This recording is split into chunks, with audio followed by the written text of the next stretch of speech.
Hello! అందరికీ నమస్కారం. బండి సంజయ్ కొడుకు వ్యవహారం చిలికి చిలికి గాలివానగా మారుతోందండి. అంటే ఎవడు మాట్లాడాల్సింది వాడు మాట్లాడుతున్నాడు. ఎవడు ఈ విషయంలో డబ్బు సంపాదించుకోవాలో వాడు డబ్బు సంపాదించుకుంటున్నాడు. ఇక్కడ నేను డబ్బు సంపాదించుకుంటున్నాడని ఖరాఖండిగా నేను చెప్పగలనండి. ఎందుకంటే సమాజం ఎప్పుడూ ఒక ఇష్యూ పైన 2గా డివైడ్ అవుతుంది. కొందరు అది కరెక్టు అంటారు, కొందరు తప్పు అంటారు, కొందరు హనీ ట్రాప్ అంటారు, కొందరు వాడే తప్పు అంటారు. Whatever it is. ఇక్కడ మనము మన అభిప్రాయాల్ని చెప్తున్నాం కాబట్టి మనము ఎవడు తప్పు, ఎవడు రైట్ అనేది మనం చెప్పకూడదు. ఆ నిర్ణయాలు కోర్టులు, ఆ నిర్ణయాలు పోలీసులు వాళ్ళు ఇన్వెస్టిగేషన్ చేసి కోర్టుకు సబ్మిట్ చేస్తే కోర్టు నిర్ణయాలు తీసుకుంటుంది. వాదోపవాదనలు విన్న తర్వాత. కానీ కోర్టు కంటే ముందు సోషల్ మీడియాలో విపరీతమైన వాదోపవాదనలు జరుగుతున్నాయి. ఇక్కడ ఈ వీడియో నేను చేసేది ఒక వైఎస్ఆర్‌సీపీకి సంబంధించిన వాడిగా కాదండి. ప్రజలపైన, నా తెలుగు ప్రజలపైన ఒక అభిమానం ఉన్న వ్యక్తిగా నేను ఈ వీడియో చేస్తున్నాను. ఖచ్చితంగా అండి. మీడియా అన్నది ఇప్పుడు కేవలం అంటే నేను అందరిని అనట్లేదు. కేవలం 99.99% మందిని అంటున్నాను. అందరిని అనట్లేదు.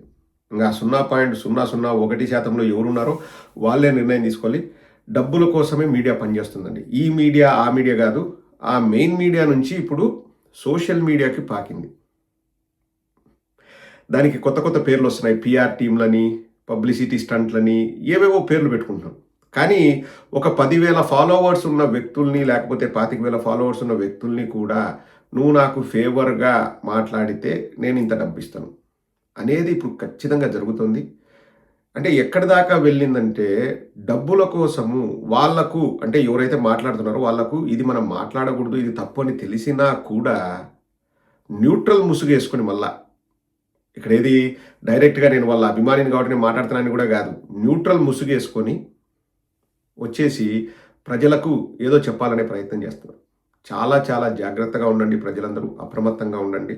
ఎందుకంటే మిమ్మల్ని సులభంగా వాళ్ళు ప్రభావితం చేయగలరన్న నమ్మకం ఉంది కాబట్టే వాళ్ళను ఎంచుకుంటున్నారు ఈ రాజకీయ నాయకులు. ఇప్పుడు మనం గమనిస్తే అండి ఏదో ఒక కెసినోలు నడుపుకునేవాడు, లేకపోతే పేకాట జూదాల క్లబ్బులు నడుపుకునేవాడు కూడా ఈరోజు వాడు పెద్ద మనిషి అవతారం ఎత్తుతున్నాడు. నాకు తెలిసి అండి, నేను చెప్తున్నాను కదా, మా ఊరి సైడ్ ఎవరిని అడిగినా చెప్తారు. ఇదేం నేను అతని మీద కోపంతో చెప్పట్లేదు. మనం చేసే పనిని మనం గౌరవంగా చెప్పుకోవాలి. సో, బీటెక్ రవి అనే వ్యక్తి హైదరాబాద్‌లో పేకాట డెన్‌లు నడిపేవాడండి. అంటే ఏంది పోలీసులు వస్తే వాళ్ళకు ఏమీ చేయకోకుండా ఉండండి అని చెప్పేసి ఈ పెద్ద పెద్ద మనుషుల దగ్గర డబ్బులు తీసుకొని ఒక అపార్ట్మెంట్‌లోనో ఎక్కడో మేనేజ్ చేస్తా పోలీసోళ్ళకు ముందుగానే ఇన్ఫార్మ్ చేసి వాళ్ళకి ఇవ్వాల్సిన డబ్బులు ఇచ్చి ఏదో సంథింగ్ అలా చేసేవాడు అని చెప్పేసి డైరెక్ట్‌గా ఆ బీటెక్ రవి పక్కన రోజు తిరిగే వ్యక్తులే నాతో చెప్పారు. అండ్ ఒకసారి ఆ విషయం పైనే ఇప్పుడు నేనేం ఊరికే చెప్పట్లేదు కూడా. ఆ విషయం పైనే 2013లోనో, 14లోనో బీటెక్ రవిని అరెస్ట్ చేశారు. ఏది పేకాట డెన్‌లు నడుపుతానండి. మీరు గూగుల్ చేయండి. అంటే ఇటువంటి వాళ్ళు నెక్స్ట్ రాజకీయ నాయకులు అవుతున్నారు. ఎందుకు రాజకీయ నాయకులు అవుతున్నారు? దేన్నైనా వ్యవస్థల్ని మేనేజ్ చేసే కెపాసిటీ ఉంటే వాడు ఇంక ఏమీ చేతగాక వాడు రాజకీయ నాయకుడు అవతారం ఎత్తుతున్నాడు. ఇప్పుడు ఇంకొకడు తెలంగాణలో ఒకడు ఉంటాడు. ఏదో క్యాసినోలు నడిపేవాడంట. వాడు ఇప్పుడు బీజేపీ తీర్థం పుచ్చుకొని వాడు రాజకీయ నాయకుడు అవుతున్నాడు. ఎందుకు? నీ దగ్గర డబ్బులున్నాయా? డబ్బులుండి నువ్వు 10 మందికి వెదజల్లగలిగే కెపాసిటీ ఉందా? బమ్మిని తిమ్మి చేయగలిగే కెపాసిటీ ఉందా? నువ్వు రాజకీయ నాయకుడు అవుతున్నావు. అది జరుగుతుంది ఇప్పుడు. ఇప్పుడు కష్టపడి సంపాదించాననుకోండి, మనకి ఇష్టంగా మనం ఎవరికైనా సహాయం చేయాలంటే చేయొచ్చు. అందరికీ మనం చేయలేము. వ్యవస్థల్ని మనం మేనేజ్ చేయలేము. అదే బ్లాక్ మనీ కష్టపడుకోకుండా డబ్బులొచ్చాయనుకోండి, ఇప్పుడు దానికి విలువ ఉండదు. నేను 10 మందిని ఎదవల్లాగా తయారు చేస్తాను అని చెప్పేసి ఆ డబ్బులిచ్చి వాళ్ళను బాకాలోదండి, జాకీలు పెట్టండి అని వీళ్ళు మాట్లాడించుకుంటున్నారు. ఇప్పుడు వాస్తవంగా చెప్పాలంటే అండి, నేను ఇండియాలో నివసించి చాలా సంవత్సరాలు అవుతుంది. అంటే ఒక కామన్ మ్యాన్ అక్కడ, ఇక్కడ కూర్చొని వాళ్ళు ఏం మాట్లాడుకుంటారు, అంత డెప్త్‌లోకి నేను ఆలోచించలేను. అండ్ ఆల్సో ఇప్పుడు మార్కెట్‌కెళ్ళి సపోజ్ ఏవైనా కూరగాయలు తీసుకోమన్నారనుకోండి, ఇప్పుడు ఎగ్జాంపుల్ చెప్తున్నా. మిరపకాయలు రూ. 60 అంటే అది ఎక్కువ తక్కువ నాకు తెలీదు. బికాస్ సంవత్సరం కిందట ఎంత రేట్ ఉన్నాయి, ఇప్పుడు ఎంత రేట్ ఉన్నాయని తెలిసిన వాళ్ళకి తెలుస్తది అది ఎంతని. కానీ సోషల్ మీడియాలో నేను ఉన్నాను కాబట్టి నేను చెప్తున్నానండి. ఒకడు ఏదైనా మాట్లాడితే యెస్ వీడు డబ్బు తీసుకొని మాట్లాడుతున్నాడని నాకు క్లియర్‌గా అర్థమైపోద్ది. నాకు అర్థమైపోతది. ఈ బండి సంజయ్ కొడుకు విషయంలో కొంతమంది ఆ చిన్న పిల్లని పట్టుకొని ఆ పిల్ల మీద అబాండాలు మోపడానికి ట్రై చేస్తారండి. ఇక్కడ నేను ఇది మూడో వీడియోనో, నాలుగో వీడియోనో బండి సంజయ్ కొడుకు గురించి. నేను ఎక్కడ కూడా బండి సంజయ్ కొడుకు కరాఖండిగా తప్పు చేశాడని నేను చెప్పట్లే. కానీ ఒక చట్టాలు చేసే మంత్రి పదవిలో ఉన్న కొడుకే చట్టం ముందు నిలబడకపోతే దాన్ని ఏమనుకోవాలి ప్రజలు? చట్టాల మీద వాళ్ళకి గౌరవం లేదని అనుకోవాలి. అది తప్పు. అది తప్పు. కంచే చేను మేస్తే కాపేమి చేయగలడన్న సామెత గుర్తుకొస్తుంది. నేను ఆ విషయం మీద నేను తప్పు పడతాను తప్పితే అతనిది తప్ప, ఆమెది తప్ప నాకనవసరం. కానీ ఇక్కడ ఏమైతుందంటే సమాజం అన్నది సొగానికి విడిపోతుంది. ఎందుకు? ఈ ఇన్ఫ్లుయెన్స్ అంటే ఏంటి అర్థం తెలుగులో? మిమ్మల్ని ప్రభావితం చేసేవాళ్ళు. వాళ్ళకి వాళ్ళే పేర్లు పెట్టుకున్నారు. మేము ఇన్ఫ్లుయెన్సర్లము, సోషల్ మీడియా ఇన్ఫ్లుయెన్సర్లు, ఆ ఇన్ఫ్లుయెన్సర్లము, ఈ ఇన్ఫ్లుయెన్సర్లని. చంద్రబాబు నాటిన విషబీజం ఏంటంటే మీడియాకు డబ్బులిచ్చి మీడియాని చెప్పు చేతల్లో తీసుకోవడం నేర్పింది చంద్రబాబు నాయుడు. రామోజీరావు, చంద్రబాబు నాయుడు ఇద్దరు లాలూచిబడి మొత్తం రాష్ట్రాన్ని సంకనాకిపించినారు. ఇప్పుడు అది ఎక్కడి దాకా పాకిందంటే మెయిన్ మీడియా అయిపోయింది. ఇప్పుడు సోషల్ మీడియా ఎక్కువ ప్రభావం చూపుతుంది కాబట్టి సోషల్ మీడియాలోని ఇన్ఫ్లుయెన్సర్లో లేకపోతే ఒక 10,000 మంది ఫాలోవర్స్ ఉన్న వాళ్ళనో వాళ్ళందరినీ ఎరగా వేసుకొని ప్రజల్ని గొర్రెల్ని చేయాలన్న ఉద్దేశంతో బయలుదేరుతున్నారు. చాలా జాగ్రత్తగా ఉండండి. ఒకటైతే చెప్పగలనండి, మా చిన్నప్పుడు వార్తాపత్రికలు కానీ అప్పటికి ఇంకా ఎక్కువ ఛానల్స్ లేవు, దూరదర్శన్ కానీ ఒక వార్తను మీకు చెప్పి నిర్ణయాన్ని మీరు తీసుకోమని చెప్పేవాళ్ళు. ఇప్పుడు ఏం జరుగుతుందంటే వాళ్ళే నిర్ణయాలు తీసుకొని దీన్ని ఇలా వండి వారుద్దాం ప్రజలకు అని చెప్పేసి వాళ్ళు మాట్లాడుకొని నిర్ణయాలు తీసుకొని మీ మీద రుద్దుతున్నారు. అదే జరుగుతుందండి, తేడా అదే. ఇంతకుముందు ఒక వార్త అక్కడ పలానా జరిగింది అంటే మనం నిర్ణయం తీసుకునేవాళ్ళం.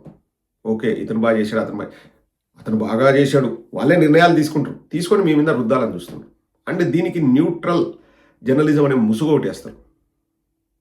ఇప్పుడు నేను డే 1 నుంచి వైఎస్ఆర్ కాంగ్రెస్ పార్టీ సపోర్టర్ని అని నేను చెప్పుకుంది కూడా ఎందుకంటే క్లారిటీ అనేది ముఖ్యమండి. అండ్ డే 1 నుంచి చాలామంది అంటారు డబ్బులు తీసుకొని చేస్తారు పేటీ. ఎవడికి కావాలరా డబ్బులు? ఎవడికి కావాలి డబ్బులు? నేను 10 మందికి నా దగ్గర ఆ సౌకర్యం ఉంటే నేను 10 మందికి డబ్బులు ఇచ్చిన వాడినే కానీ నా వీలున్నంత వరకు ఎవడో ఇచ్చే డబ్బులు మాకెందుకురా, నాకెందుకు? నేను అందుకనే డే 1 నుంచి అండి నేను ఇది చేసేది జగన్మోహన్ రెడ్డి గారి కోసం చేస్తున్నాను, అభిమానంతో చేస్తున్నాను. అండ్ ఏదో పదవులు వస్తాయా? నేను యూకేలో ఉంటే నాకు ఏం పదవి వస్తుందండి? పోయినసారి 5 ఏళ్ళు మాకు గవర్నమెంట్ ఉండేది. నేను ఒకసారి కూడా ఏదో నా సొంత పని కోసం నేను సెక్రటేరియట్కి పోయింది లేదు, లేకపోతే సీఎంఓలోకి పోయింది లేదు. నాకు అవసరం లేదు. నా సొంత పనికి నేను ఒక్కదానికి కూడా పోలే. నేను ఏదో జరగదు, ఎందుకంటే నాకు సొంత పనులు లేవు ఇండియాలో. వ్యవసాయ భూమి ఉంటుంది, దానికి రాజకీయంతో సంబంధం లేదు. చెప్తున్నాను, మా ఆస్తులు మాకుంటాయి, ఏదో ఆస్తులు పెంచుకుందాం. ఇవన్నీ కూడా అండి ఇప్పుడు సమాజం ఎందుకు చెడిపోతుందంటే ఈ బ్లాక్ మనీ ఉండడం వల్ల, ఈ పనికి వల్ల పూరంబోకు విధవలందరూ ఇబ్బడి ముబ్బడిగా దొంగ రూట్లలో డబ్బులు సంపాదించుకోవడం, వాడు రాజకీయ నాయకుడు అవతారం ఎత్తడమే కాకుండా ఈ పాపం చిన్నపిల్లగాళ్ళు వీళ్ళు ఉంటారు కదా, వీళ్ళందరినీ గ్యాంగ్గా తయారు చేయడం, వాళ్ళకు డబ్బులు ఇవ్వడం, వాళ్ళు ఇష్టారీతిన మాట్లాడడం, వారి క్యారెక్టర్ని వాళ్ళు అసాసినేషన్ చేసుకున్నారు. ఇప్పుడు అసలు నేను చూస్తున్నాను కదండి, గత 5 ఏళ్లలో చాలామంది చదువు సంధ్య ఉండదు, వాడు ఏం చేస్తున్నాడో వాడికే తెలీదు, వాడు ఎంత దగులుబాజీ విధవో వాడికే తెలీదు, వాడు మళ్ళా సంఘ సంస్కర్తలాగా మీకు సలహాలు సూచనలు ఇస్తాడు, వాడు సమాజానికి శుద్ధులు నేర్పుతాడు. హాస్యాస్పదంగా ఉంటుంది. ఇంక ఈ న్యూట్రల్ జర్నలిజం అనే ముసుగులో కొందరు ఉంటారండి. ఇంక నేను పేర్లు చెప్పదలుచుకోలేదు, ఎందుకంటే నాకు అనవసరం. నేను ఆ చట్రంలో లేను, నేను దాంట్లో ఇరుక్కోదలుచుకోలేదు. నేను ఐ డోంట్ కేర్. బట్ ప్రజల కోసం చెప్తున్నా, వాళ్ళతో చాలా జాగ్రత్తగా ఉండండి. ప్రతి మాట అక్కడి నుంచి వచ్చే దాంట్లో డబ్బుల ప్రభావం అయితే ఉంది. ఎవరు ఏందనేది నేను చెప్పను, కానీ డబ్బుల ప్రభావం అయితే ఉంది. ఇప్పట్లో ఏ వార్త మీ దగ్గరకు వచ్చినా అది ఊరికే రావట్లేదు. వాళ్ళకు డబ్బులు వస్తున్నాయి కాబట్టి వాళ్ళు మాట్లాడుతున్నారు. నేను మళ్ళీ అందరూ అన్నానండి, 99.99% మంది అది చేస్తారు. ఇంకా 0.001% ఎవరున్నారో అది వాళ్ళ విజ్ఞతకే వదిలేద్దాం. బట్ ప్రజలు జాగ్రత్తగా అప్రమత్తంగా ఉండండి. ఇట్స్ రబ్బిష్ అండి. అంటే అది ఈ విపరీత పోకడలు ఎక్కడికి దారి తీస్తాయో అర్థం కావట్లేదు. లాస్ట్కు ప్రజలకి ఏం జరుగుతుంది అన్నది వాడికి అర్థం కాక వాడు పిచ్చి పట్టుకోవాల్సిందే వాడు. ఆ టైప్లో తయారవుతుంది మీడియా. ఇది మీడియా కాదులేండి, ఇది మీడియా కాదు, ఇది సమాజ హితం కోరేది కాదు. అంత పైసలు మొత్తం everything is manipulated and everything is managed by black money. అది కూడా వైట్ మనీ కాదు, బ్లాక్ మనీ. వైట్ మనీ కష్టపడి ఇచ్చిన డబ్బులు ఎంతమందికని ఇవ్వగలమండి మనము? ఇప్పుడు నా స్థాయికి ఒక 5 మందికి ఇస్తా. నాకంటే కొంచెం ఎక్కువ డబ్బున్నోడు సహాయం చేసేది. ఒక 10 మందికి చేస్తాడు. ఇంకొకడు 100 మందికి చేయగలడు. ఇబ్బడి ముబ్బడిగా డబ్బులు మంచినీళ్ళలా ఖర్చు చేయాలంటే నువ్వు సులభంగా సంపాదిస్తేనే నువ్వు చేయగలవు. అది జరుగుతోందిప్పుడు. చిన్న పిల్లని పట్టుకొని ఆ పిల్లది తప్పనడం ఏందండి కొంతమంది మాట్లాడుతున్నారు. ఐ డోంట్ నో లైక్ జాగ్రత్తగుండండి. అందరూ జాగ్రత్తగుండండి.